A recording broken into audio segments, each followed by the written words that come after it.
Bom, pessoal, agora vamos falar sobre DPOC. Então, nosso primeiro slide aqui é a respeito da fisiopatologia, né? O que acontece no DPOC, então? DPOC, como vocês sabem, então é doença pulmonar obstrutiva crônica e ocorre daí uma hiperinsuflação pulmonar, uma diminuição da capacidade de difusão do gás carbônico, hipóxia, associado com hipoventilação alveolar e intolerância ao exercício. Nesta figura temos aqui os alvéolos, os bronquíolos terminados de alvéolos normais, aqui na bronquite crônica cheio de secreção nos brônquios, e no enfisema temos aumento dos espaços alveolares, com destruição e falhas nesses mesmos espaços, né? Mostrando aqui então o enfisema. Muito bem, nesse slide aqui queria mostrar para vocês como que a gente divide o DPOC. Às vezes você tem uma divisão mais teórica, na verdade, porque no fundo, o DPOC, você vai ver que os pacientes são um pouco misturados, o Blue Blotter com o Pink Puffer, mas enfim, às vezes você pode encontrar um Blue Blotter típico, né, que seria um bronquítico crônico, e outras vezes o Pink Puffer típico, que seria um enfisematoso, né? O Blue Blotter, ele cursa com assim alterações clínicas, como por exemplo o paciente geralmente tem sobrepeso, ele é brevilíneo, ele tem faces assim de sonolento, dorminhoco, que se chama, a dispneia não é tão intensa, ele não utiliza ponto de ancoragem para respirar, diferente do Pink Puffer aqui, que ele tem esses braços aqui ancorados, né, para melhorar a mecânica respiratória. Ele tem muita tosse com expectoração ou bronquítico, ele tem edema e insuficiência cardíaca congestiva. Esse edema ocorre por corpo pulmonale, normalmente, né, por insuficiência cardíaca congestiva direita. Ele tem retenção de gás carbônico, hipóxia, né, aumento do bicarbonato e aumento do volume globular, fazendo com que o paciente tenha poliglobulia. Pela hipóxia crônica acontece estímulo da eritropoetina e por isso tem poliglobulia. Ele não tem muita obstrução, o problema dele é muita secreção, né? Já o Pink Puffer, ele é um paciente, como vocês veem na figura, magro, longilíneo, fase angustiada, né? Ele tem assim dificuldade respiratória, dispneia intensa, utiliza um ponto de ancoragem, como eu já falei, tem pouca tosse ou expectoração, o edema e insuficiência cardíaca direita são raros, a gasometria é quase normal, o volume globular não está tão alto como o bronquítico e a obstrução, no entanto, ele é bem grave. Lembrar que Pink Puffer significa soprador rosado no inglês e Blue Blotter significa azul cianótico, né? Então pode ver até que tem um pouco de cianose aqui em extremidades esse paciente, né? Edema, etc. Aqui você vê muito musculatura intercostal. Tiragem intercostal nesses pacientes, sempre soprando, né? O raio-x do bronquítico é um raio-x sujo, com aumento da área cardíaca, normalmente, e o raio-x do enfisematoso é um raio-x onde o coração é em gota, tem um aumento dos espaços intercostais, o diafragma é um pouco retificado, não faz tanto a cúpula diafragmática, né? Os vasos na periferia são praticamente ausentes, ele não chega até a periferia. Se for pegar de perfil, o paciente com enfisema, por exemplo, tem um espaço retroesternal grande e retrocardíaco grande também, cheio de ar. Aqui tem as figuras do Netter, né, que é o enfisematoso e o bronquítico, com seu catarro, com seu lenço sempre para enxugar o catarro, tem até um copo aqui, e o bronquítico sempre com ponto de ancoragem, com dificuldade respiratória. Então, esse aí é o enfisematoso, né? E esse aqui é o bronquítico.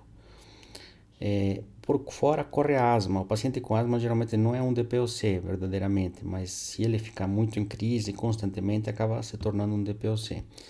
Enfim, nós temos aqui, lembrando a gasometria quase normal, no enfisematoso, e no bronquítico tem essa situação de hipóxia, narcose, alcalose e policitemia.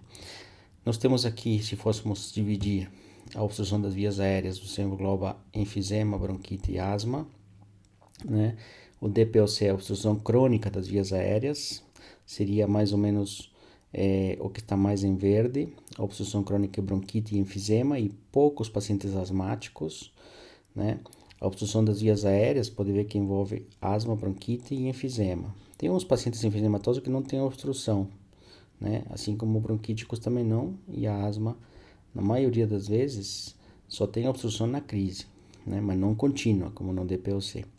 Esses números 1, 2, 3 e assim por diante, por exemplo, aqui seria 1, enfisematoso puro, sem obstrução das vias aéreas, aqui um pouco de enfisema e bronquite, né, sem obstrução, aqui é só bronquite sem obstrução, aqui o 5 seria um pouco de bronquite e um pouco de enfisema com obstrução, o 6 seria apenas bronquítico com obstrução, né, e assim por diante, né? Muito bem. Agora eu queria mostrar para vocês, no próximo slide, que seria como que baixa, né, o volume respiratório forçado no primeiro segundo, ele vai baixando ao longo dos anos, né? E os sintomas, eles vão surgindo somente quando o paciente perde quase que 50% da capacidade pulmonar do volume respiratório forçado. Aí que começa a aparecer os sintomas. Nesse período anterior aqui é assintomático o paciente. Então, portanto, a espirometria é interessante até para orientar o paciente que ele está evoluindo para uma obstrução mais importante. Aí você pode classificar os pacientes com esse sistema chamado MCR, que é o Medical Research Council, onde essa classificação é MCR, porque é modificado, vai da dispneia, o sintoma que avalia é a dispneia, vai de 0 a 4. A dispneia 0 somente com grandes esforços, 1 se andar rápido subir ladeira, o 2 anda mais devagar do que pessoas da mesma idade, e o 3 seria a dispneia com menos de 100 metros. E o 4 praticamente é dispneia em repouso, o paciente está em casa e não sai de casa. Também você pode dar esse teste aqui, o CAT, né, que é o COPD Assessment Test, que é o paciente que preenche antes da consulta, né?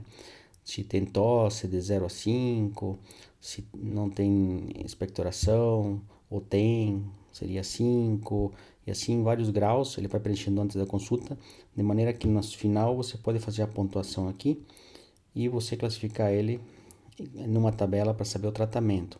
Também você pode pedir uma espirometria para classificar o paciente, depois de fazer um broncodilatador, e se ele tiver essa relação, então, volume forçado no primeiro segundo pela capacidade vital forçada menor que 0,7, depois do broncodilatador, é DPOC. Ele é leve se tiver então acima de 80, ele é moderado se tiver entre 50 e 80, ele é severo se 30 a 50 e muito severo abaixo de 30, né? Esse índice se chama índice de Tifenol, né? Aí você classifica o paciente. Então, portanto, se ele preencheu e deu lá, por exemplo, menos que 10 pontos, você pode classificar ele por aqui ou aqui. Você não sabe se A ou C. Daí você vê a espirometria. Depende da espirometria, você classifica ele como A ou como C.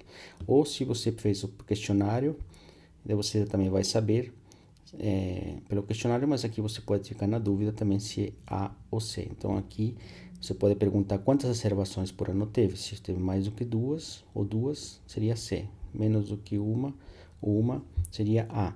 Mas a espirometria, ele te dá uma classificação melhor. Então, a espirometria é a classificação mais importante para saber o risco de descompensação do DPOC. E estes índices, CAT e MRC, é para saber os sintomas de espineia, né? Também as exacerbações entram para saber o risco de exacerbação, o número de exacerbações, né? Bom, uma vez que você classifica A, B, C ou D, você pode fazer um tratamento para o paciente, né? Sabe, assim, por exemplo, A, você pode dar só broncodilatador de ação longa, né? Ou eventualmente antimuscarínico de ação prolongada, né? Se for B, você pode fazer a mesma coisa, só que se piorar, você pode associar os dois. O C, você pode fazer o LAMA, né? Se tiver pior, associa os dois ou usa corticoide inalatório. E o D, né? Você pode fazer a mesma coisa e até associar antibiótico roflumilast. E por último, esse slide da exacerbação. O que exacerba o paciente de DPOC? São fatores exacerbadores esses aqui. Então, infecção de vias aéreas, principalmente medicamentos, né? Pode ser também embolia de pulmão, pneumotórax, mas principalmente infecção de vias aéreas. Então, se você chutar infecção, você acerta sempre. Tem 3 critérios, geralmente, então, piora da dispneia, aumento do volume da expectoração e expectoração purulenta. Se tiver os 3, tem uma exacerbação importante, tem que internar o paciente. Se tiver 2 desses, tratar como DPOC moderado. Se tiver um, repensar em outro diagnóstico, como vocês veem aqui. As bactérias mais envolvidas aqui estão aqui, Strepto, Haemophilus, Pseudomonas e Moraxella. Muito bem, é só isso por hoje.